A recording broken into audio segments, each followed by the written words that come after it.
Friends, good morning. Sonali's ক্যানভাসের আরও একটা ব্লগে সবাইকে জানাই স্বাগত। আশা করছি ভগবানের কৃপায় সবাই খুব ভালো আছো। কিন্তু আমার শরীরটা একটু খারাপ, তোমরা হয়তো গলাটা শুনে অনেকটাই বুঝতে পারছো। ভীষণ না ঠান্ডা লেগে গেছে। তো যাই হোক, এখন ওই ঘড়ির কাঁটাতে বাজে 8টা সাড়ে 8টা মতো। আর ঠিক এই মুহূর্ত থেকে আজকের ব্লগটা স্টার্ট করছি। আজকে আমার শরীরটা একটু খারাপ থাকার কারণে প্রথমে ভেবেছিলাম যে আজকে আর কোনো ভিডিও আপডেট করব না, কারণ জানো তো ভিডিও ঠিকঠাকভাবে এডিটই করতে পারছি না, কারণ এতটাই মাথা যন্ত্রণা করছে, কিছুই ভালো লাগছে না। তারপরে একটু কষ্ট করেই তোমাদের জন্য খুব ছোট্ট একটা ভিডিও শেয়ার করলাম। স্কিপ না করে পুরো ভিডিওটা দেখো, আশা করছি প্রত্যেক দিনের মতো আজকের ভিডিওটাও অনেক ভালো লাগবে।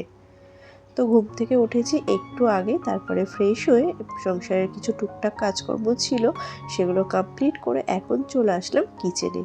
তো নিজেদের জন্য বানিয়ে নিলাম 2 কাপ গ্রিন টি, আর বাম্বামকে না আজকে একটু হরলিক্স বানিয়ে দেবো। দেখে তো বুঝতেই পারছো একদম কিন্তু নতুন, কারণ বাম্বামকে না আমি হরলিক্স দিই না, আগে ওকে পিডিয়াশিওর দিতাম। তারপরে ওর ওয়েটটা একটু বেড়ে যাওয়ার কারণে সেটাও বন্ধ করে দিয়েছিলাম। কিন্তু বাম্বাম গতকাল ওর পাপাকে বলল যে আমাকে একটা হরলিক্স এনে দাও, আবার চকলেট হরলিক্স। তো ওর পাপা সেই জন্য নিয়ে এসছে। তো ভাবলাম থাক, মাঝে মধ্যে এই সকালে বা সন্ধ্যাবেলা পড়াতে বসার আগে 1 কাপ করে দেওয়া যেতেই পারে। তো সেই জন্য আজকে সকালেই ওর জন্য একটু হরলিক্স বানিয়ে দিলাম, আর আমাদের জন্য একটু গ্রিন টি বানিয়ে নিলাম। খাওয়া দাওয়া সেরে এখন চলে আসলাম ছাদে। গতকাল জামাকাপড় কাচতে একটু দেরি হয়ে গিয়েছিল, তো সেই জন্য বেশ কিছু জামাকাপড় শুকায়নি, আধা শুকনো হয়েছিল। তো সেগুলো আর আজকেও অল্প কিছু কেচেছি। তো সমস্ত কিছু নিয়ে এখন চলে আসলাম ছাদে, সমস্ত জামাকাপড়গুলো এখন মেলে দিচ্ছি। আজকে দেখো কি সুন্দর রোদ ঝলমলে একটা ওয়েদার। যতই শরীর খারাপ থাকুক না কেন, বাড়িতে যদি কাচার জন্য জামা কাপড় থাকে আর এত সুন্দর একটা রোদ ঝলমলে ওয়েদার থাকে, তো বসে থাকা যায় বলো তো? আমি তো একদমই পারি না কাজ ফেলে রেখে এইভাবে বসে থাকতে। তো যাই হোক, আজকে যদিও খুব অল্পই জামা কাপড় ছিল, তো সেই জন্য সেগুলো কেচে নিয়েছি। তো জামা কাপড়গুলো মেলে এখন চলে আসলাম নিচে, আর নিচে এসেই দেখো প্রথমে ঘর বিছানাটা গুছিয়ে নিচ্ছি, তারপরে যাব কিচেনের দিকে। ঘরে অন্যান্য কিছু কাজ না করলেও বেডটা না গুছিয়ে নিলে পুরো ঘরটাই যেন ভীষণই অগোছালো থাকে। তো সেই জন্য যখনই আমার এরকম শরীর খারাপ থাকে, আমি অন্য কিছুই করি না, শুধুমাত্র বেডটাকেই সুন্দরভাবে গুছিয়ে নিই। দেখবে ঘরের মধ্যে বেডটাই যদি সুন্দর টান টানভাবে গুছানো থাকে, মনে হয় যেন পুরো ঘরটাই সুন্দর করে গুছানো আছে। আর তাছাড়া আজকে ব্রেকফাস্ট বানানোরও খুব একটা তাড়াহুড়ো নেই, কারণ যেহেতু আজকে মাম্মাম সকালে হরলিক্স খেয়েছে, তো সেই জন্য ও না আর অন্য কিছু খেতে চাইলো না, আমাদের দুজনের মতো করে বানিয়ে নেব। তো এই যে বেড কভারটা এখন সুন্দর টান টান করে পেতে নিয়েছি, আর এই যে কাঁথাগুলো এখন ভাঁজ করে নিলেই আমার বেডটা গুছানো কমপ্লিট হয়ে যাবে। আর এই শীত পড়তে শুরু হয়েছে মানেই কিন্তু বেড গুছানোর টাইমিংটাও আস্তে আস্তে বাড়তে শুরু হয়েছে, তাই না বলো? গরমের সময় কিন্তু আমাদের এত কিছু ভাঁজ করার প্রয়োজনই পড়ে না, শুধুমাত্র বেড কভারটা চেঞ্জ করে দিলেই কিন্তু আমাদের বেড গুছানো কমপ্লিট হয়ে যায়। কিন্তু শীতের সময় কত কিছু ভাঁজ করতে হয়, তাই না? যদিও এখনও সেইভাবে ঠান্ডা পড়েনি, ওই ভোরের দিকে একটু হালকা হালকা ঠান্ডা লাগে, আর তার জন্য এই কাঁথাগুলো বের করা হয়েছে। যদিও এগুলো এখনও সেইভাবে ইউজ করা হয় না, শুধুমাত্র বেডে নেওয়াই হয় আর সকালবেলা করে আবার ভাঁজ করে রেখে দিতে হয়। তো বেডটা গুছিয়ে এখন চলে আসলাম কিচেনে ব্রেকফাস্ট বানানোর জন্য। আজকে ব্রেকফাস্টে একটু বানিয়ে নেব সুজির উপমা। যেহেতু মাম্মাম বলল ও আর ব্রেকফাস্টে কিছু খাবে না, তো সেই জন্যই মেনলি এটা বানানো, কারণ এই সুজির উপমাটা মাম্মাম খেতে না খুব একটা পছন্দ করে না। তবে আবার এটা ওর পাপা খেতে খুব পছন্দ করে, তো সেই জন্য মাঝে মধ্যে বানাই। তো আজকে যদি মাম্মাম অল্প একটু খেতে চাই তো খাবে। সুজি দিয়ে তো বিভিন্ন রেসিপি বানাই, তবে তার মধ্যে কিন্তু এই সুজির উপমাটা খেতেও বেশ ভালো লাগে, তাই না? তো এর জন্য নিয়েছিলাম একটু আলু, গাজর, পেঁয়াজ আর ক্যাপসিকাম। তো প্রথমেই তো সুজিটা ভালোভাবে ভেজে নিয়ে রেখে দিয়েছি, আর এখন সমস্ত সবজিগুলো ভালোভাবে ভেজে নিচ্ছি। এই রেসিপিটা বানাতেও কিন্তু খুবই কম সময় লাগে, আর পেটটাও কিন্তু অনেকটা সময় ভরা থাকে। তো সেই জন্যই আমি মাঝে মধ্যে বানিয়ে নিই। আর এখন দেখো অল্প করে একটু দিয়ে দিলাম কাজু কিশমিশ, আর এখন দিয়ে দিচ্ছি ভেজে রাখা সুজিটা। আর একটু গরম জল করে নিয়েছি, তো সেই গরম জলটা অল্প অল্প দিয়ে এটা মিক্সড করে নেব। তো খুব চটজলদি কিন্তু এই খাবারটা বানিয়ে ফেলা যায়। এই যে দেখো আমার কিন্তু প্রায় হয়ে গেছে সুজির উপমা। সুজির উপমাটা কিন্তু একদম রেডি হয়ে গেছে। ব্রেকফাস্টটা সেরে হাজব্যান্ড যাবে আবার বাজারে, ও একটু মাছ নিয়ে আসবে। আর আমিও খাওয়া দাওয়া সেরে সংসারের কিছু টুকটাক কাজকর্ম আছে সেগুলো কমপ্লিট করে ফেলবো। তো ও আসলে তারপরে রান্নাবান্না করব। আর তার মধ্যে দেখো ফ্লিপকার্ট থেকে আমার আবার একটা পার্সেল এসছে। তো এখন এটা আর খুলবো না, কারণ হাজব্যান্ড চলে এসছে বাজার থেকে বাড়িতে। তো রান্নাবান্না কমপ্লিট করব, তারপরে তোমাদের সাথে শেয়ার করছি কি অর্ডার দিয়েছিলাম।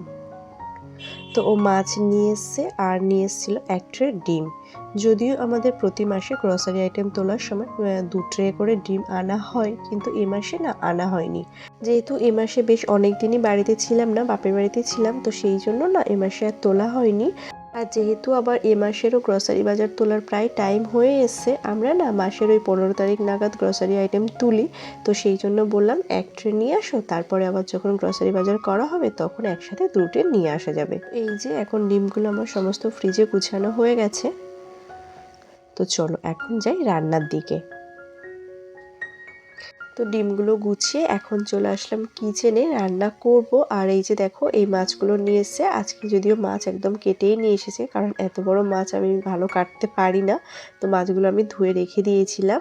তো এখন তো আর এতটা মাছ রান্না করা পসিবল না, তো অল্প কিছু রান্না করব সেগুলো নিয়ে নিয়েছি। আর বাকিগুলো এই যে দেখো এখন ফ্রিজের মধ্যে রেখে দেবো। এই সাইজের মাছগুলো নিয়ে আসলে না একদিকে যেমন সুবিধা হয়, ঠিক তেমনই একদিকে আবার অসুবিধাও হয়।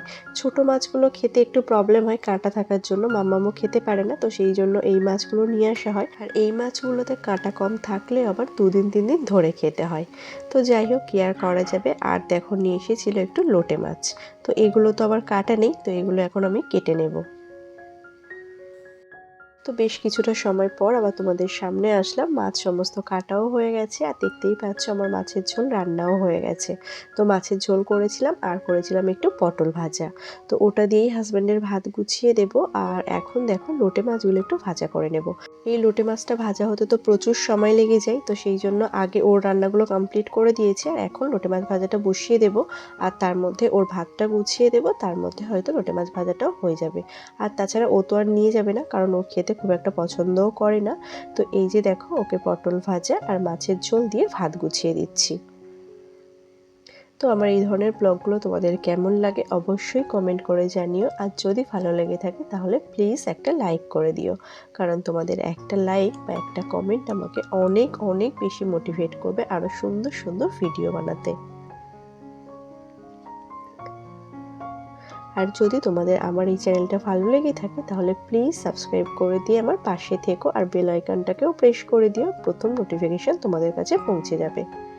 তো এই যে আজকের মতো আমার রান্নাবান্না কমপ্লিট। আমার লোটে মাছ ভাজাও হয়ে গেছে, আর এই যে মাছের ঝোল আর পটল ভাজা মাম্মাম আর আমার জন্য। তো এটাই হচ্ছে আজকে আমাদের দুপুরের মেনু। তো এখন ঘড়িতে বাজে ওই 11টা মতো, আর হাজব্যান্ডও অফিসে বেরিয়ে গেছে। আর কিচেনে যে টুকটাক ক্লিনিংয়ের কাজকর্ম ছিল সেগুলো আমার কমপ্লিট হয়ে গেছে। তো এখন বেশ কিছুটা সময় ফ্রি আছি, তারপর আবার 12টা বাজলে তারপরে মাম্মামকে স্নান করাবো, আর আমি নিজেও স্নান করব। আর আজকে জানো তো হাজব্যান্ড আবার পুজোটাও দিয়ে গেছে, তো সেই জন্য কোনো টেনশন নেই। তো চলো তার আগে তোমাদেরকেও দেখাই, আর আমি নিজেও দেখি যে আজকের পার্সেলে কি এসছে। দেখো পার্সেলটা এতটাই সুন্দর করে প্যাকিং করা আছে যে আমার খুলতে খুলতেই যেন 5 মিনিট সময় লেগে যাচ্ছে। তো এই যে আলটিমেট আমার খোলা কমপ্লিট। চলো তোমাদেরকে এবার দেখাই কি আছে। তো এই দেখো 6টা মতো কাচের জার অর্ডার দিয়েছিলাম, সেগুলোই এসছে। কাচের জারগুলো না একটু আনএক্সপেক্টেড ছিল, কারণ আমি ভেবেছিলাম হয়তো আর একটু বড় হবে, কিন্তু সাইজে না একটু স্মল ছিল। তবে দেখতে খুবই সুন্দর ছিল, আমার তো খুবই পছন্দ হয়েছে। আর এই যে দেখো ঢাকনাগুলোও কিন্তু বেশ ভালো ছিল।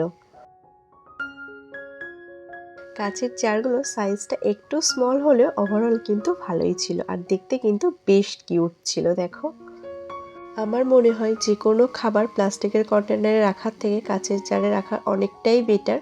তবে হ্যাঁ, এটা ইউজ করাটা একটু ডিফিকাল্ট, কারণ হাত থেকে পড়ে গেলেই মানে ভেঙে যাবে, খুব সাবধানে ইউজ করতে হয়। আর জানো তো গতকালেই কিন্তু আমার একটা কাচের জার ভেঙে গেছে। আমি না সবেমাত্র পরিষ্কার করে উপর দিয়ে রেখে দিয়েছি, তারপরে হঠাৎ করেই মানে কীভাবে পড়ে গেল ঠিক বুঝতে পারলাম না। তারপরেই তো একাকার কাণ্ড, চারিদিকে কাঁচ ছড়িয়ে গেল। তো যাই হোক আস্তে আস্তে সমস্ত কিছু পরিষ্কার করলাম। তো সেই জন্যই আজকে আবার 6টা অর্ডার দিয়েছি। আর এটা না আমি গতকালেই অর্ডার দিয়েছি আর আজকেই কিন্তু মানে ডেলিভারি হয়ে গেছে। তো যাই হোক, এগুলো এখন পরিষ্কার করে নিয়ে উপর দিয়ে রেখে দেব। তারপরে মাম্মামকে স্নান করাবো, আমিও স্নান করবো, আর তার মধ্যে জল ঝরে যাবে। তারপরে সুন্দর করে মুছিয়ে নিয়ে এর মধ্যে খাবারগুলো ঢেলে নেব। তো চলো, ভিডিওটা আজকে এইটুকুই। আজকের মতো টাটা, দেখা হবে আরও একটা নতুন ব্লগের সাথে। সবাই ভালো থেকো, সুস্থ থেকো। Thanks for watching.